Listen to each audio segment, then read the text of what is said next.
Good morning money persons, welcome to ask money person. మన ఈరోజు first question Chaitanya గారు పంపించారు. ఒకవేళ మీరు పేరెంట్ అయినట్టయితే మాత్రం డెఫినెట్లీ ఈ క్వశ్చన్కి ఆన్సర్ మీకు హెల్ప్ఫుల్ అవ్వచ్చు. తన క్వశ్చన్ ఏంటంటే, నా దగ్గర లంసమ్ అమౌంట్ ఉన్నది, నా పిల్లల యాన్యువల్ ఫీజు ఏదైతే ఉన్నదో దానికి 10x అమౌంట్ ఇది. నేను ఏం చేద్దాం అనుకున్నాను అంటే, ఈ అమౌంట్ని ఒక మ్యూచువల్ ఫండ్లో ఇన్వెస్ట్ చేద్దాం అనుకున్నాను.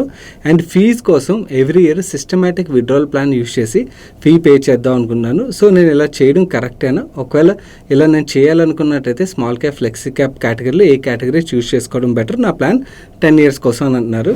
ఈ క్వశ్చన్కి ఆన్సర్ నేను ఓరల్గా కాకుండా ఎక్సెల్ షీట్లోకి తీసుకెళ్ళి చూపిస్తాను, సో దట్ మీకు ఇంకొంచెం బెటర్ క్లారిటీ వస్తుంది. చైతన్య గారు రాసిన క్వశ్చన్లో తన దగ్గర టోటల్ అమౌంట్ ఎంత ఉన్నదన్నది చెప్పలేదు. తన పిల్లల ఫీజు ఏదైతేనో దానికి 10 times ఉన్నదని చెప్తున్నారు. నేను అప్రాక్సిమేట్లీ అందు గురించి అని 10 lakhs ఉన్నదని తీసుకున్నాను. 10 lakhs అమౌంట్ ఇన్పుట్ చేశాను. అండ్ ఫీజు విషయంకి వచ్చేసరికి మనం ఇన్వెస్ట్మెంట్ స్టార్ట్ చేసిన ఫస్ట్ ఇయర్లోనే విడ్రా చేయడం కరెక్ట్ కాదు కదా, నెక్స్ట్ ఇయర్ నుంచి విడ్రాలు పెడదాం. లెట్స్ సే ₹1,00,000 ఫీజు తీసుకుందాం. ₹1,00,000 ఫీజు తీసుకున్నట్టయితే ఎవ్రీ ఇయర్ ₹1,00,000 ఉంటుందా? లేదు కదా, ఫీజు పెరుగుతూ ఉంటుంది కదా. ఫీజు హైక్ ఎవ్రీ ఇయర్ 10% చొప్పున పెరుగుతుంది అనుకుందాం. 10% చొప్పున పెరుగుతూ ఉన్నట్టయితే ఫస్ట్ ఇయర్ ₹1,00,000, దాని తర్వాత ₹1,10,000, దాని తర్వాత ₹1,21,000 ఇలా పెరుగుతూ వెళ్తుంది అనుకోండి.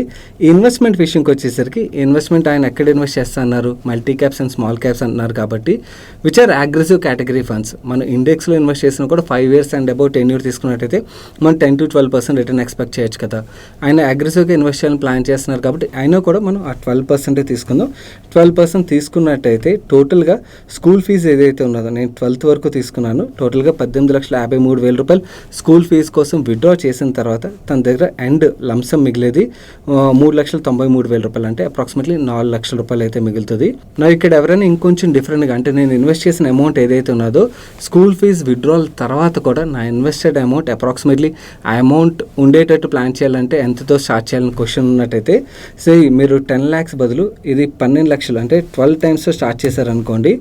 దెన్ ఇన్ దట్ కేస్ మీకు ఎండ్ అంటే ఈ విత్డ్రాల్స్ 18 లక్షల చిల్లర విత్డ్రా చేసిన తర్వాత కూడా మీకు 11,72,000 అంటే అప్రాక్సిమేట్లీ 12,28,000 తక్కువ, అప్రాక్సిమేట్లీ 12 లక్షల రూపాయలు అయితే మీకు ఎండ్ కార్పస్ కూడా ఉంటుంది అన్నమాట. ఒకవేళ రిటర్న్ 12 కాకుండా మనకి 13% వర్కౌట్ అయింది అనుకోండి, then in that case actually మీరు ఇన్వెస్ట్ చేసిన దానికన్నా కూడా ఎక్కువ అమౌంట్ మీకు ఎండ్ కార్పస్ కూడా ఉంటుంది విత్డ్రాల్స్ తర్వాత. ఇలా ప్లాన్ చేయొచ్చు. కాకపోతే ఈ ఎంటైర్ ప్లాన్లోని ఒక క్యాచ్ ఉన్నది. ఆ క్యాచ్ ఏంటంటే, మనం ఎక్సెల్ షీట్లో ఇన్పుట్ చేసిన విధంగా మార్కెట్ పర్ఫామ్ చేయదు. మార్కెట్ చాలా వాలటైల్గా ఉంటుంది. కొన్నిసార్లు మార్కెట్ నెగిటివ్ రిటర్న్ కూడా ఇస్తుంది. సో అలా నెగిటివ్ రిటర్న్ ఇచ్చినప్పుడు వర్రీ అవ్వకుండా మనం అలాగే క్యారీ చేసినట్టయితే మాత్రం ఇలాంటి ప్లాన్స్ వర్క్ అవుతాయి. బట్ వరీ అయినట్టయితే మాత్రం డెఫినెట్లీ ఎలాంటి ప్లాన్లు చేయదు. అండ్ ఇన్ఫ్యాక్ట్ యాక్చువల్లీ మీ ఏదైతే స్కూల్ ఫీజు విత్డ్రాల్ ఉన్నదో ఆ విత్డ్రాల్ కోసం మీ ఇన్వెస్ట్మెంట్ అవసరం ఉండకూడదని నేను ప్రే చేస్తాను. మీకు వస్తున్న ఇన్కమ్ ఏదైతే ఉన్నదో ఆ ఇన్కమ్తో మీరు కంఫర్టబుల్గా పే చేయగలగాలి. కాకపోతే ఓకే, ఎలాంటి కండిషన్లో అయినా కూడా అలా ప్లాన్ చేయాలనుకున్నా కూడా ఇలా అయితే ప్లాన్ చేయొచ్చు అన్నమాట. కాకపోతే వాలటాలిటీని అర్థం చేసుకోవడానికి ప్రయత్నించండి. And coming to multi caps or small caps అంటే నా విషయం ఏంటంటే డైవర్సిఫై చేయమని చెప్తాను. అప్రాక్సిమేట్లీ 5 funds తీసుకోండి, 3 మల్టీ క్యాప్స్, 2 స్మాల్ క్యాప్స్ ఇలా మిక్స్ చేసి ఇన్వెస్ట్ చేసినట్టయితే సరిపోతుంది. మన నెక్స్ట్ క్వశ్చన్ విశాల్ వర్మ గారు అడుగుతున్నారు, సాగర్ హెచ్ఎస్ఎల్ కంపెనీ గురించి కొంచెం చెప్పండి, క్లీన్ ఎనర్జీ సైడ్ మూవ్ అవుతుంది అంటున్నారు. Yes, interesting company. ఈ క్వశ్చన్కి ఆన్సర్ చేసే ముందు స్మాల్ రిమైండర్ గైస్, వీడియోని లైక్ చేశారా? వీడియోని లైక్ చేయకపోతే వీడియోని లైక్ చేయడం మర్చిపోకండి. అండ్ మీలో ఎవరికైనా కూడా క్వశ్చన్స్ ఉంటే అడగాలనిపించినట్టయితే మిగిలిన వ్యూవర్స్ ఎలాగైతే అడుగుతున్నారో #ఆస్క్ మనీ పర్సన్ అని కంటిన్యూస్గా రాసి మీ క్వశ్చన్ అయితే రాండి, సో దట్ మీ క్వశ్చన్స్ మాకు రీచ్ అవుతాయి. అండ్ అలాగే కొంతమంది వ్యూవర్స్కి ప్రైవసీ రిలేటెడ్గా పేరు మెన్షన్ చేయకూడదు అనుకున్నట్టయితే క్లియర్గా నేమ్ మెన్షన్ చేయొద్దు అని చెప్పి మీరు రాయండి. దాన్ని బట్టి మై డీటెయిల్స్ అయితే నేమ్ ఎడిట్ చేసేస్తారు వీడియోలో డిస్ప్లే చేసేటప్పుడు. కమింగ్ టు ఈ కంపెనీ విషయంకి వచ్చేసరికి చాలా ఇంట్రెస్టింగ్ కంపెనీ. కాకపోతే మీరు క్లీన్ ఎనర్జీ రిలేటెడ్గా ఈ వీక్లో మన ఎక్స్చేంజ్ ఫైలింగ్ ఏదైతే వచ్చిందో దాని గురించి మాట్లాడుతున్నారు కదా. కానీ మన ask money purse regular viewers ఎవరైతే ఉంటారో వీళ్ళకి 5-6 months బ్యాక్ ఈ విషయం తెలుసు. ఎందుకంటే జూన్ బిగినింగ్లోని వన్ ఆఫ్ అవర్ వ్యూవర్ అడిగిన క్వశ్చన్కి ఆన్సర్ చేస్తూ ఈ కంపెనీ చాలా ఇంట్రెస్టింగ్ లెర్నింగ్ దొరుకుతుంది ఈ కంపెనీ రిలేటెడ్గా. ఎందుకంటే ఫ్యామిలీ డిస్ప్యూట్స్ ఉన్నప్పుడు కంపెనీ మీద ఎలాంటి ఇంపాక్ట్స్ ఉంటుంది, అండ్ ఫ్యామిలీ డిస్ప్యూట్స్ క్లియర్ అయిన తర్వాత కంపెనీ యొక్క పర్ఫార్మెన్స్ ఎలా ఉంటుంది మంచి కంపెనీస్లో అన్నది దానికి గ్రేట్ ఎగ్జాంపుల్ ఇది. మీకు జూన్లో ఆన్సర్ చేసిన ఆస్క్ మనీ పర్స్ ఏదైతే ఉన్నదో ఒకవేళ మిస్ అయినట్టయితే ఐ బటన్లో ఉంచుతాను, తప్పకుండా చూడండి. గుడ్ లెర్నింగ్ పాయింట్ అది. నో కమింగ్ టు కంపెనీ విషయంకి వచ్చేసరికి మీకు ఆటో సెక్టర్లో గ్రోత్ ఉన్నంతకాలం అండ్ అలాగే అల్యూమినియం డిమాండ్ ఉన్నంతకాలం వీళ్ళ ప్రొడక్ట్స్ కూడా డిమాండ్ పెరుగుతుంది. అండ్ మనకి 2 సెక్టర్స్ బాగా గ్రో అవుతున్నాయి కాబట్టి మనకి స్టాక్ ప్రైస్లో మూమెంటం పోస్ట్ డిస్ప్యూట్ అయితే మంచి మూమెంటమే కనబడుతుంది. అండ్ అలాగే క్లీన్ ఎనర్జీ సైడ్ వీళ్ళు ఒక కంపెనీని అక్వైర్ చేశారు. అక్విజిషన్ తర్వాత క్లియర్లీ అటువైపు కూడా ప్రొడక్ట్ అంటే లిథియం ఐన్ రిలేటెడ్గా కూడా వీళ్ళు మూవ్ అవుతున్నట్టుగా మనకు అర్థమవుతుంది. మంచి క్యాపెక్స్ అనౌన్స్ చేశారన్నమాట. ఇంట్రెస్టింగ్ కంపెనీ, కాకపోతే కొంచెం బాగా రన్అప్ అయింది కదా. సో చూడండి, corrections will give us better opportunity అన్నమాట. జనరలీ ఇలా రన్అప్ అయిపోయిన తర్వాత ఇన్ఫ్యాక్ట్ లాస్ట్ టాస్క్ ఇప్పటికి నేను చూశాను, అప్పుడు ఆన్సర్ చేసినప్పటికి ఇప్పటికి ఈ లోపలే ఈ గ్యాప్లోనే 130% పెరిగిపోయింది. సో ఇంత పెరిగిపోయిన తర్వాత ఫ్రెష్ ఎంట్రీ అయితే వెయిట్ చేయడం బెటర్. ఎగ్జిస్టింగ్ ఇన్వెస్టర్స్ వరీ అవ్వాల్సిన అవసరం లేదు. మన నెక్స్ట్ క్వశ్చన్ కృష్ణ కిషోర్ గారు అడుగుతున్నారు. Hi Sagar, big fan of you, thanks a lot అండి. What's your view on Canfin Homes? Really good housing finance company అండి. అండ్ ఇన్ఫ్యాక్ట్ రియల్ ఎస్టేట్ రిలేటెడ్గా ఏదైతే మనం గ్రోత్ చూసినామో దాన్ని మనం ఇండైరెక్ట్గా ప్లే చేయాలంటే, ప్రాక్సీ ప్లే చేయాలనుకున్నట్టయితే housing finance companies are also good way to play అండి. Now Can is also good housing finance company. And recent టైంలోని నాకు ఇంకొక హౌసింగ్ ఫైనాన్స్ కంపెనీ కూడా ఇంట్రెస్టింగ్ అనిపిస్తుంది. దో పర్సనల్ నేను హోల్డ్ చేయట్లేదు, కానీ నేను last 2 to 3 quarters conference calls చదవడం ఏదైతే ట్రాక్ చేస్తున్నానో నాకైతే చాలా ఇంట్రెస్టింగ్ అనిపిస్తుంది. ఆల్వేస్ మార్కెట్ పిఎన్బి హౌసింగ్ ఫైనాన్స్ని ఇగ్నోర్ చేస్తూ వచ్చేది ఏంటంటే పిఎస్యు అండ్ అలాగే గ్రోత్ రిలేటెడ్గా కూడా పెద్దగా ఏమీ ట్రాక్షన్ కనబడేది కాదు. కానీ సైలెంట్గా ప్రైవేట్ ఈక్విటీ ఫర్మ్ ఇప్పుడు one of the largest share holder అయిపోయారు అందులోని. అండ్ ఈ ప్రైవేట్ ఈక్విటీ ఫర్మ్ ఎప్పుడైతే మేజర్ షేర్ హోల్డర్ అయ్యారో మీరు లాస్ట్ 3 కాన్ఫరెన్స్ కాల్స్ ట్రాన్స్క్రిప్ట్స్ ఒకసారి చదవడానికి ప్రయత్నించండి. కపుల్ ఆఫ్ క్వార్టర్స్ బ్యాక్ వాళ్ళు క్లియర్గా మెన్షన్ చేశారు అఫోర్డబుల్ హౌసింగ్ సైడ్ మేము అగ్రెసివ్గా ఫోకస్ చేస్తున్నామని. రీసెంట్గా లాస్ట్ వీక్లో ఒక ఎక్స్చేంజ్ ఫైలింగ్ చదివాను, చాలా మంచి బుక్ ఆల్రెడీ బిల్డ్ చేశారు. So still availability good valuation అనమాట. మీకు హౌసింగ్ ఫైనాన్స్ థీమ్లోని మీకు less than 2 price to book మల్టిపుల్లోని ఏవైతే హౌసింగ్ ఫైనాన్స్ కంపెనీస్ ఉన్నాయో వాటి మీద వర్క్ చేయడానికి ప్రయత్నించండి. దాని డెఫినెట్లీ ఏదైతే రియల్ ఎస్టేట్ గ్రోత్ ఉన్నదో దానివల్ల ఈ కంపెనీస్ కూడా గ్రోత్ అయితే రానున్నది. మన నెక్స్ట్ క్వశ్చన్ భాస్కర్ తేజ గారు అడుగుతున్నారు. I came to know about a plan which is own by post office combined with SBI insurance company. వాళ్ళు ఏం చెప్తున్నారంటే 10 సంవత్సరాల వరకు 50,000 రూపాయలు ఇన్వెస్ట్ చేసినట్టయితే ఎవ్రీ ఇయర్ 13వ సంవత్సరం నుంచి 25వ సంవత్సరం వరకు ఎవ్రీ ఇయర్ 50,000 రూపాయలు పే చేస్తామన్నారు. 25వ సంవత్సరం తర్వాత ఎంటైర్ నేను 10 సంవత్సరాలకు ఇన్వెస్ట్ చేసిన అమౌంట్ ఏదైతే ఉన్నదో దాన్ని రిటర్న్ ఇచ్చేస్తామన్నారు. నా current age 35 years. Bhaskar Teja గారు, ఇవన్నీ మసిపూసి మారేడుకే ప్రోడక్ట్లు. ఓకే, నేను క్యాలిక్యులేట్ చేసి టైం వేస్ట్ చేసే బదులు మీకు ఇక్కడ చూపిస్తాను. ఐఎమ్ 100% షూర్ ఇవన్నీ ప్రోడక్ట్లు ఏంటంటే మీకు less than 6% రిటర్న్ ఇస్తాయి. 5 to 6% మధ్యలో ఉంటాయి. ఇన్ఫ్లేషన్ని బీట్ చేయవు. జస్ట్ మీకు నెంబర్స్ మ్యాజిక్ చేస్తారన్నమాట. ప్రైవేట్ ఇన్సూరెన్స్ కంపెనీస్ అని ఇంతకుముందు చేసేవి ఇప్పుడు ఈ గ్యాంగ్లోకి ఎల్ఐసి కూడా జాయిన్ అయింది. ఈ వీక్ మండే రోజు LIC Jeevan Utsav related video release చేశాను కదా, మీరు ఆ వీడియో చూసిన క్లియర్ అర్థమవుతుంది. అండ్ మనకు వర్కౌట్ అయ్యే ఐఆర్ఆర్ ఆ 5% ఉంటుంది అన్నమాట, అంతకు మించి ఉండదు. అండ్ ఇన్ఫ్యాక్ట్ ఇక్కడ ఇంకొక విషయం కూడా క్లారిటీ ఇవ్వాలి. ఆ వీడియో రిలీజ్ చేసిన తర్వాత కొంతమంది సెకండ్ ఆప్షన్ గురించి ఎక్స్ప్లెయిన్ చేయలేదు అని చెప్పి ఆర్గ్యూ చేస్తున్నారు. అక్కడ 20% వస్తుంది, 15% వస్తాయని కామన్ సెక్షన్లో కొంతమంది ఎల్ఐసి ఏజెంట్లు. గైస్ అక్కడ బ్రౌచర్లను క్లియర్ మెన్షన్ చేశారు. డిఫర్ చేసినట్టయితే ఎవ్రీ ఇయర్ వాళ్ళు యాడ్ చేసేది 5% ఎగ్జాక్ట్ నెంబర్ నాకు గుర్తులేదు, బ్రౌచర్లో ఇక్కడ చూపిస్తాను. సో అక్కడ క్లియర్గా మెన్షన్ చేశారు. ఇంకా నేను మళ్ళీ దాని గురించి సపరేట్గా ఎక్స్ప్లెయిన్ చేసేది ఏముంటుంది. ఓకే, అండ్ ఇన్ఫ్యాక్ట్ ఇంకొక విషయం చెప్పాలి. కొంతమంది ఏజెంట్స్ మెయిల్స్ ద్వారా కామన్ సెక్షన్లో వీడియో రిలీజ్ చేసాక థ్రెటన్ చేయడానికి ప్రయత్నిస్తున్నారు. ఒక్కటి మీకు క్లారిటీ ఇస్తాను, అలా భయపడే రకం కాదు. నాకు ఇక్కడ కన్సర్న్ ఏంటంటే మీరు పాలసీ అమ్మడం కాదు, ఏదైతే అమ్ముతున్నారో అది పాలసీ హోల్డర్కి నిజం చెప్పి అమ్మండి. మీరు ఆ 5 to 6% మధ్యలో రిటర్న్ ఏదైతే ఉందో దాన్నే చూపించి అమ్మండి. మార్కెట్లోని ఎల్ఐసి కూడా స్మార్ట్గా ఏం చేసింది, బ్రౌచర్లోని 10% గ్యారంటీ అని రాసింది. ఓకే, ఆ గ్యారంటీ ఇచ్చేసి సమ్మేషోడ్ మీద అన్నమాట. 10% గ్యారంటీ రిటర్న్ కాదు, మార్కెట్లో అమ్ముతుంది మాత్రం 10% గ్యారంటీ అని అమ్ముతున్నారు చాలామంది. కింద కామన్ సెక్షన్ మేము అలా చెప్పట్లేదని రాస్తారు, కానీ నాకు తెలుసు మార్కెట్లో ఏం జరుగుతుంది అన్నది. అండ్ ఇన్ఫ్యాక్ట్ మీరు అలా చేసినట్టయితే ఈ 10% గ్యారంటీ రిటర్న్ అని చెప్పి మీరు పాలసీ హోల్డర్కి అమ్మినట్టయితే అది మిస్ సెల్లింగ్ కింద వస్తుంది, ఐఆర్డే కింద. ఒకవేళ మీ మీద కంప్లైంట్ ఇస్తే మీ ఇన్సూరెన్స్ లైసెన్స్ ఏదైతే ఉన్నదో ఆ లైసెన్స్ కూడా క్యాన్సిల్ అయిపోవచ్చు అన్నమాట. సో అలాంటి తప్పులు చేయొద్దు. ఎందుకు, మీరు జెన్యున్గా ప్రోడక్ట్ గురించి ఎక్స్ప్లెయిన్ చేయండి. పాలసీ హోల్డర్కి ఇష్టం ఉంటే వాళ్ళు తీసుకుంటారు, లేదంటే వదిలేండి, కానీ మిస్సెల్ మాత్రం చేయొద్దు. అండ్ మిగిలిన వ్యూవర్స్కి నేను చెప్పదలుచుకున్నది ఏంటంటే మీరు ఇన్సూరెన్స్ని ఇన్వెస్ట్మెంట్ని కంబైన్ చేయొద్దు. This is the golden rule, గుర్తుంచుకోండి. Insurance separate, investment separate. Insurance pure term insurance తీసుకున్నట్టయితే మీకు బెటర్ ఇన్సూరెన్స్ కవరేజ్ వస్తుంది. ఇన్వెస్ట్మెంట్ సపరేట్గా ప్లాన్ చేసినట్టయితే మీకు బెటర్ రిటర్న్ వస్తుంది. సో ఇలా ప్లాన్ చేయండి. అండ్ ఇన్ఫాక్ట్ మిగిలిన వ్యూవర్స్ ఎవరైనా మండే రోజు రిలీజ్ చేసిన ఆ వీడియోని మిస్ అయినట్టయితే తప్పకుండా చూడండి. అండ్ చూడడం మాత్రమే కాకుండా మీ friends and family members share చేయండి. ఎందుకంటే చాలామంది 10% గ్యారంటీ రిటర్న్ అని చెప్పి ఈ పాలసీని అయితే అమ్ముతున్నారు. కామెంట్ సెక్షన్లో చాలామంది ఏజెంట్స్ ఆర్గ్యూ చేస్తున్నారు, మేము అలా చెప్పట్లేదని చెప్పి. అలా చెప్పని వాళ్ళని ఐ రెస్పెక్ట్ దెమ్. బట్ అలా చెప్పి అమ్ముతుంటే మాత్రం definitely that comes under miss selling. Now it is Sunday funday time. ఈసారి సండే ఫండే సజెషన్ విషయంకి వచ్చేసరికి అమెజాన్ ప్రైమ్లో దూత వెబ్ సిరీస్ చూసాను. వీళ్ళు కొంతమంది ఆల్రెడీ చూసే ఉంటారు అనుకున్నాను. చూడకపోతే చాలా ఇంట్రెస్టింగ్ వెబ్ సిరీస్ రీసెంట్ టైంలో చూసాను. వాటిలోని నాకైతే నచ్చింది. Do check it out. Hi Saina, నేను విజువల్లీ ఛాలెంజ్ పర్సన్.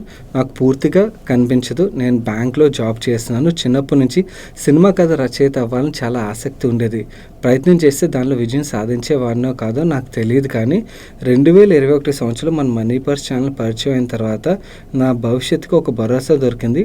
నేను నా ఉద్యోగ విరమణ అనంతరం సంతోషంగా బతకగలననే నమ్మకాన్ని నాకు ఇచ్చారు. దానికి చాలా కృతజ్ఞతలు. థ్యాంక్స్ అలాట్ అండి. I'm really happy to read your question అండి. నా సందేహం ఏంటంటే, నేను టర్మ్ ఇన్సూరెన్స్ తీసుకోవాలనుకున్నాను. కొన్ని కంపెనీలు ఇవ్వవని అంటున్నారు, కానీ టాటా ఏఏ వాళ్ళు ఇస్తామని అంటున్నారు. నా వయసు 34 సంవత్సరాలు. నేను 75 సంవత్సరాల వరకు తీసుకుందాం అనుకున్నాను. రిఫండబుల్ని ఎంచుకుంటే మనం కట్టిన డబ్బులు తిరిగి ఇస్తామని చెప్తున్నారు. ఇది ఎంతవరకు నిజం? సాధారణంగా టర్మ్ ఇన్సూరెన్స్లో మనం కట్టిన డబ్బులు వెనక్కి రావు కదా. అండ్ మరియు టోటల్ బ్లైండ్ పర్సన్కి టర్మ్ ఇన్సూరెన్స్ని ఐఆర్డీఏ నార్మ్స్ ప్రకారం ఇస్తారా లేదా? దయచేసి నా సందేహానికి సమాధానం ఇవ్వగలరు. రీసెంట్గా కొన్ని కంపెనీస్ అయితే లాంచ్ చేశాయండి ఇలాంటి స్కీమ్స్. మేబీ టాటా వాళ్ళు అలాంటి స్కీమ్ లాంచ్ చేశారేమో అనుకుంటున్నాను. నేను ఒక సలహా అయితే ఇద్దాం అనుకున్నాను. మీరు మీ క్వశ్చన్ రాయడానికి మీకు ఎవరో ఒకరు హెల్ప్ చేసి ఉంటారు కదా, వాళ్ళని ఒక్కసారి ఈ కంపెనీ వాళ్ళు ఏదైతే మీకు ప్రీమియం చెప్తున్నారో, ఓకే, ఆ ప్రీమియంని మీరు నార్మల్గా ఏదైనా పాలసీ అగ్రిగేటర్ వెబ్సైట్లోకి వెళ్ళి మీ డేట్ ఆఫ్ బర్త్ అవన్నీ మెన్షన్ చేసిన తర్వాత, జనరలీ విజువల్లీ ఛాలెంజ్ ఇవన్నీ మెన్షన్ చేయకుండా నార్మల్గా ఎంత ప్రీమియం కనబడుతుందో చెక్ చేయండి. ఓకే, నేను పాలసీ అక్కడ తీసుకోవద్దు, అలా మెన్షన్ చేయకుండా తీసుకోకూడదు. ఒకసారి చెక్ చేసిన తర్వాత మీకు సిమిలర్ ప్రీమియం కొంచెం తేడా ఉన్నదనుకోండి, దెన్ ఎస్ వీళ్ళు టర్మ్ ప్లాన్ ఆఫర్ చేస్తున్నారు. 1 crore సమ్ అష్యూర్డ్ అన్నారు కాబట్టి ఇవన్నీ కూడా ఆఫర్ చేస్తున్నారని అనుకుందాం. అండ్ ఇన్ఫ్యాక్ట్ మీకు అప్లికేషన్ ఫిల్ చేసేటప్పుడు మీకు హెల్ప్ చేసిన వాళ్ళని క్లియర్గా ఒకసారి చూడమని చెప్పండి. అప్లికేషన్లో బ్లాంక్ ఫామ్లో సంతకాలు అవి పెట్టద్దు. క్లియర్గా 1 crore సమ్ అష్యూర్డ్ ఇవన్నీ కూడా మెన్షన్ చేశారు లేదో చూడండి. అండ్ అలాగే మెన్షన్ చేసిన తర్వాత కూడా మీకు పాలసీ డాక్యుమెంట్ వచ్చిన తర్వాత ఒకసారి మొత్తం చదవమని చెప్పండి క్లియర్గా. ఈ 1 crore సమ్ అష్యూర్డ్ ఉన్నదా లేదా అని చెప్పి. మీకు ప్రీమియం సేమే మ్యాచ్ అవుతుంది. సిమిలర్ రేంజ్లో ఒక 1000 రూపాయలు అటు ఇటు ఉన్నా కూడా మీకు ఆఫర్ చేస్తున్నారంటే ఎస్ ఆఫర్ చేస్తున్నట్టు కొన్ని కంపెనీలు అయితే ఆఫర్ చేస్తున్నాయి. ఇన్ఫాక్ట్ మీరు అన్నారు చూడండి, ప్రీమియం రిటర్న్ ఇస్తారా అంటే ఎస్ ఆప్షన్ కూడా కొన్ని కంపెనీస్ అయితే తీసుకొస్తున్నాయి అన్నమాట. సో కాకపోతే ప్రీమియం వేరియేషన్ మరీ ఎక్కువ ఉన్నదనుకోండి, అంటే లెట్సే ఒక నార్మల్ టర్మ్ ప్లాన్ మీకు సంవత్సరానికి 20,000 పడుతుంది, ఇక్కడేమో 35,000-40,000 ఛార్జ్ చేస్తున్నారు అనుకోండి, దెన్ ప్రీమియం రిటర్న్ ఆప్షన్ అవసరం లేదు, ఇగ్నోర్ చేసండి. 10-15% ఎక్కువ ఉంటే yes you can opt for it. కాకపోతే నేను ఇప్పుడు చెప్పిన జాగ్రత్తలు ఏవైతున్నాయి వాటిని ఒకసారి మీరు పాలసీ తీసుకునే ముందు, తీసుకున్న తర్వాత తప్పకుండా తీసుకోండి.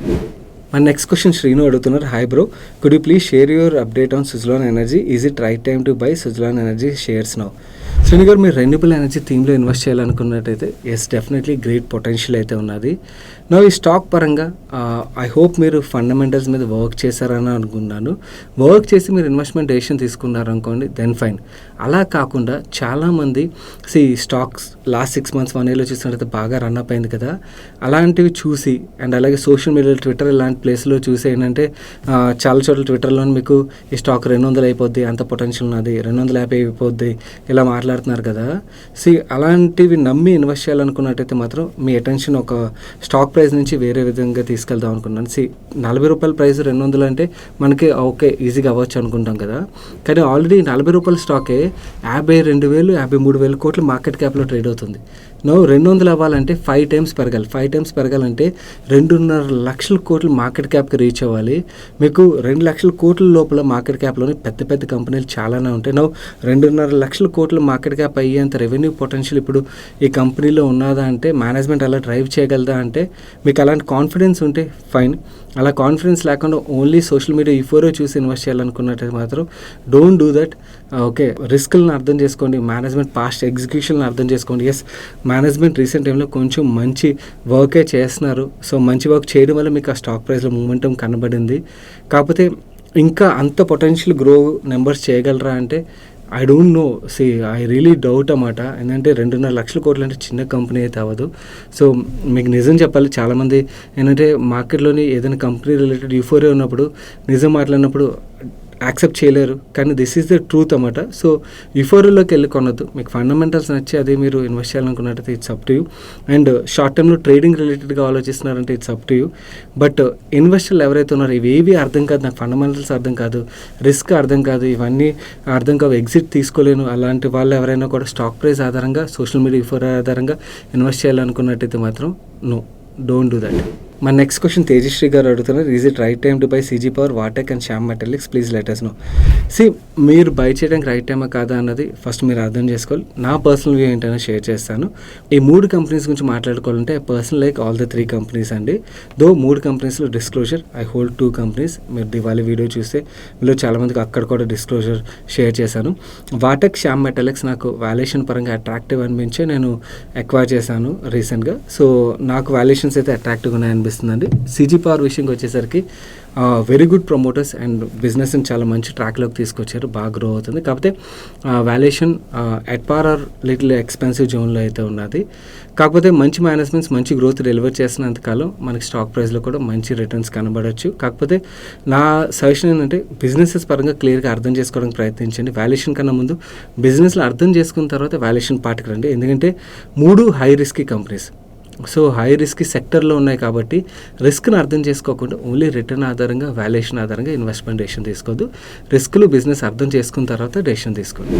మన నెక్స్ట్ క్వశ్చన్ ఆదిత్య గారు అడుగుతున్నారు, hi Sagar, I'm investing in Parag Flexi Cap for more than 3 years and would like to stay invested for long term, 10 years and above. However, Parag, Kotak and HDFC Flexi Cap funds have become too huge now, 40,000 crores AUM. Could you please guide me? I need to be cautious for long term as fund manager will have issues with liquidity with such large amounts. Fund manager ఏం చేస్తారంటే అంత size ఏం అయిపోయిన తర్వాత వాళ్ళు ఈ liquidity issues అవి రాకూడదని వాళ్ళు larger companies, larger mid cap companies ఏవైతే ఉంటే వాటి వైపు ఎక్కువగా ఎలొకేషన్ వెళ్తుందండి. అండ్ ఒకవేళ మిడ్ అండ్ స్మాల్ క్యాప్స్లో ఇన్వెస్ట్ చేసినా కూడా నెంబర్ ఆఫ్ స్టాక్స్ వైజ్ పెంచుతూ వెళ్తారన్నమాట, ఆ లిక్విడిటీ ఇష్యూ రాకూడదని చెప్పి.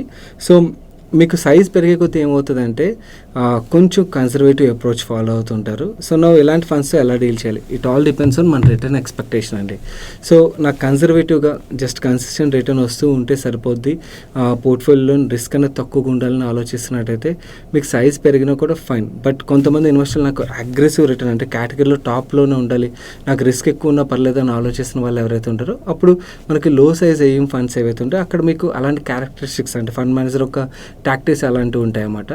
సో దీన్ని బట్టి మీకు I hope I gave you clarity. So దీన్ని బట్టి మీరు డెసిషన్ తీసుకోవచ్చు.